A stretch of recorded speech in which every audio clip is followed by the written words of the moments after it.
मैत्रिणींची अशी सकाळची गडबड होत असणार जशी माझी होते. टिफिन करायचं असतो, नाश्ता द्यायचा असतो, मुलांचं आवरायचं असतं, सोडायचं असतं. हे 2-3 तास जे सकाळचे असतात ना, ते खरंच खूप म्हणजे खूप अवघड जातात. तर त्याच्यानंतर मी इथं ना 5ला उठले. त्याच्यानंतर गरम पाणी वगैरे प्यायले. मग थोडंसं मी एक्सरसाइज केला. त्याच्यानंतर परत मग मी अंघोळ वगैरे झाल्यानंतर परत पाणी पिलं. तर ना दिवसातून 3 ते 4 लिटर पाणी पिलंच पाहिजे, तर आपली हेल्थ खूप चांगली राहते. त्यामुळे सगळ्यांनी आवर्जून लक्षात ठेवा की दिवसातून 3 ते 4 लिटर पाणी प्यायचंच आहे. आणि सोबतच इथं मी रात्री भांडे धुवून ठेवते, पण सकाळी उठलं की मग ते भांडे लावायचं एक काम राहिलेलंच असतं. तर मी इथं पाणी गरम करायलाही ठेवले. तर म्हटलं तोपर्यंत पहिला आधी आपण भांडे लावून घेऊया, मग आपण बाकीचे काम करूया. आणि त्याच्यासाठी स्वयंपाकाला जे जे लागणारे आहेत भांडे ते मी यातलेच मग काढून ठेवते साईडला. आणि काय होतं मग किचन कट्टा थोडासा रिकामा असला ना तर काम करायलाही बरं वाटतं. त्याच्यामुळे आधी जे काही पसारा आहे तो मी सर्व लावून घेते. परत गडबडीमध्ये टिफिन करायचा, त्यात गौरांशीचं आवरायचं वगैरे असतं, सर्वांना नाश्ता द्यायचा असतो. त्याच्यामुळे काय होतं नंतर तर पसारा होऊनच जातो. ज्या त्या गोष्टी घेऊन तिकडेच ठेवल्या जातात. त्याच्यामुळे मी सर्व आधी आवरून घेते. त्याच्याशिवाय मला मग ते चांगलं नाही वाटत स्वयंपाक करायला. त्याच्यामुळे सकाळ सकाळचं तर माझं असं रुटीन असतं. तर मला तुम्ही कमेंट करून सांगा की तुमची सकाळी अशीच धावपळ होते का? साधी सोपी आणि कमी मेहनतमध्ये छान एकदम टेस्टी अशी रेसिपी घेऊन आलेली आहे. तर कोणतंही आपल्याला इथं वाटण वगैरे करायची अजिबात गरज नाही, तरी खूप छान टेस्टी अशी सोयाबीनची ही भाजी होते. तर त्याच्यासाठी मी इथं 1 बाउल सोयाबीन घेतलेत. आता ही भाजी जी आहे ती 4-5 जणांसाठी पुरेशी आहे इतपत मी बनवत आहे. त्याच्यासाठी मोठा 1 बाउल भरून सोयाबीन घेतलेले आहेत. आणि सोयाबीन गरम पाण्यात उकळत्या पाण्यामध्ये घालून घेतले. छान त्याला भिजायला हवं म्हणून मी अशा पद्धतीने थोडं ओझं देत आहे. कारण काय होतं सोयाबीन हलके होतात आणि ते पाण्याच्या वरतीच तरंगतात, तर ते व्यवस्थित भिजले पाहिजेत. म्हणून मी गरम पाण्यात अशाच पद्धतीने थोडा वेळ सोडणार आहे. डबा लवकर आवरावा यासाठी मी काय करते, तर पीठ ना खूप जास्त मळत बसत नाही, फक्त पाणी लावून पटकन पीठ ओलं करून घेते. 1 ते 1.5 मिनिटात ही प्रोसेस होते. अशा पद्धतीनं पटकन आपल्याला पीठ मळून घ्यायचं. जास्त वेळ त्याला आपण तिंबत बसायचं नाही, कारण थोडा वेळ आपण त्याला रेस्ट देणार आहोत. तोपर्यंत ते छान मऊसूत होतं पीठ. त्याच्यामुळे जास्त वेळ तिंबत बसण्याची अजिबात गरज नसते. त्यामुळे 1-1.5 मिनिटामध्ये पीठ आपलं लावून तयार होतं. त्याच्यानंतर इथं आपले ना सोयाबीन छान भिजलेले आहेत. आता हे मी काढून घेते आणि थोडंसं थंड होण्यासाठी ठेवलेलं आहे. तोपर्यंत इथं भाजीची तयारी करण्यासाठी मी मीडियम साईजचे 2 टोमॅटो घेतलेले आहेत. ते व्यवस्थित छान बारीक असे चिरून घ्यायचे.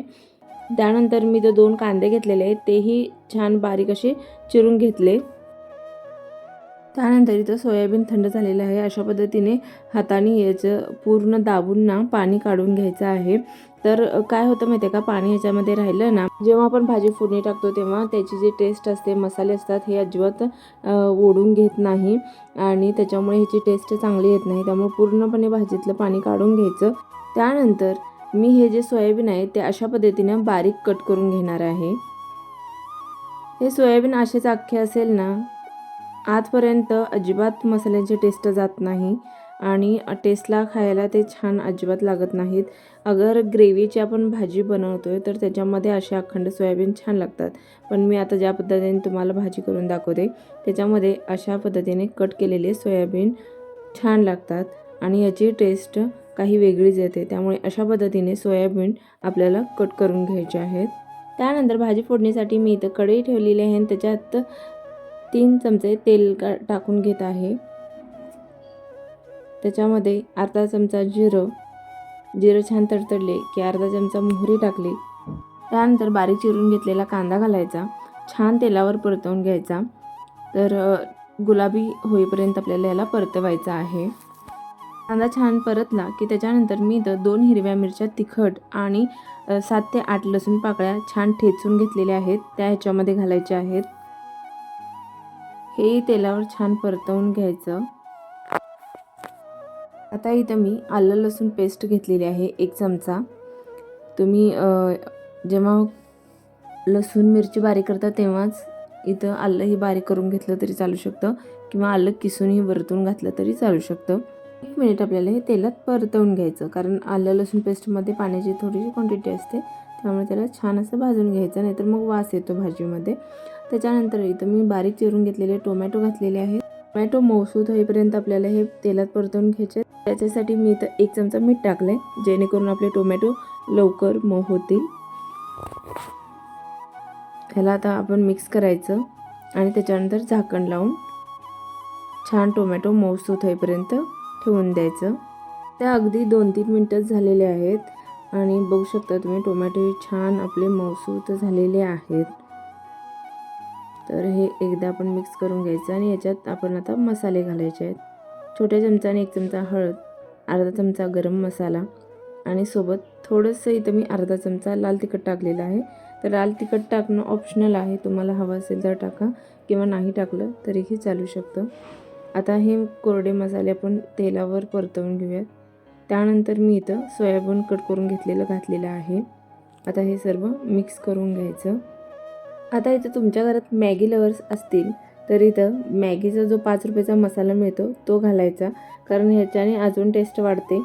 आणि जे मॅगी लवर्स आहेत त्यांना तर हे टेस्ट मसाल्याचीच टेस्ट आवडते, त्यामुळे कुठल्या पण भाजीमध्ये त्यांना मसाला घालून दिला की ते आवडीने खातात. आणि माझ्या घरात माझी मुलगी आणि माझे हस्बंड दोघेही मॅगी लवर आहेत, त्याच्यामुळे मी इथं याच्यात मॅगी मसाला वापरलेला आहे.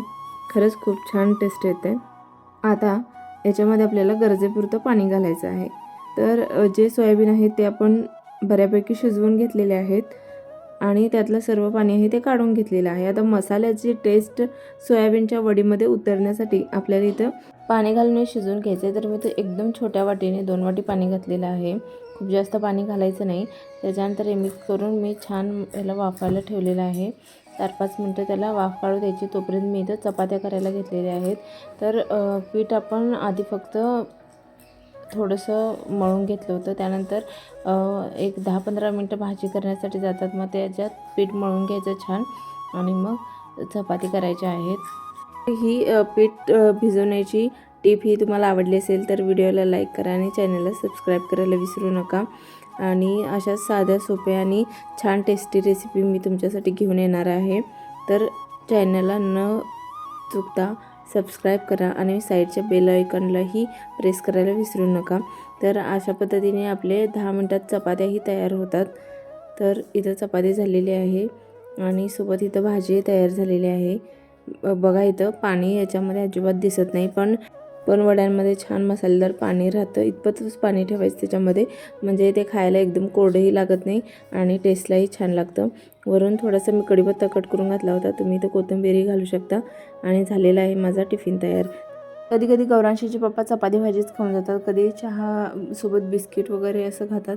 पण आज ब्रेड होते तर त्यांना गरम करून हवे होते ब्रेड, तर मग त्याच्यामुळे मी चपाती केलेल्या त्याच मग तव्यावरती ब्रेड गरम करून घेतले. आता घरात आम्ही 4 माणसं आहे, तर 4 माणसांचं 4 असतं, हे हवं ते नको चालूच असतं. तर त्याप्रमाणे इथं मग त्यांना द्यावं लागतं. आणि सकाळच्या गडबडीमध्ये ना खरंच काहीच सुचत नाही की काय करावं आणि काय नाही. तर मी तर ब्रेड आधी गरम करायला ठेवले, मग चहाही एका साईडला ठेवला होता. चहामध्ये दूध घालून घेतलं, तोपर्यंत म्हटलं चला ब्रेड शेकूया. आणि ना बटर जो आहे तो मी नुकताच फ्रीजमधून काढला होता, मग तो मेल्ट झाल्याशिवाय ब्रेडवर लावता येत नाही, म्हणून मी डायरेक्ट तव्यावरतीच अशा पद्धतीने लावलेला आहे. तर आपण बायका असतोच काहीतरी जुगाड करत असतो. आणि मेन म्हणजे आपल्याला कसं त्या वेळेत टाईममध्ये हे कंप्लीट करायचं असतं, काम आपलं कंप्लीट करायचं असतं, टिफिन द्यायचं असतो, वेळेवर नाश्ता द्यायचा असतो, त्याच्यामुळे हे आपले जुगाड चालूच असतात. तर त्याच्यानंतर ब्रेड छान गरम झाले आणि मग मी अहोंना दिले ब्रेड, चहा ब्रेड. तर ना गौरांशी चहा ब्रेड वगैरे खात नाही, ती चहाच पीत नाही. तर कधी तर तिची इच्छा झाली तर ती चहा बिस्किट किंवा चहा ब्रेड खात असते, पण आज तिला चहा ब्रेड नव्हतं खायचं. तिला चॉकलेट ब्रेड किंवा चॉकलेट सिरप वगैरे ना जास्त आवडतं. तर मग आम्ही पहिला चॉकलेट सिरप आणलं होतं, त्याच्यानंतर मग खूप दिवस नाही आणलं. तर आता 2 दिवस अगोदर आम्ही गेलो होतो डीमार्टला, तर तिला तिथं दिसलं चॉकलेट स्प्रेड, तर तिला तेच हवं होतं. मी जास्त द्यायला बघत नाही, कारण ती तेही खाते, परत चॉकलेटही खाते आणि मग पॅकेट फूडही तिचं मध्ये आधे चालू असतं, त्याच्यामुळे मग मी जितका अवॉइड करता येईल तितकं करते.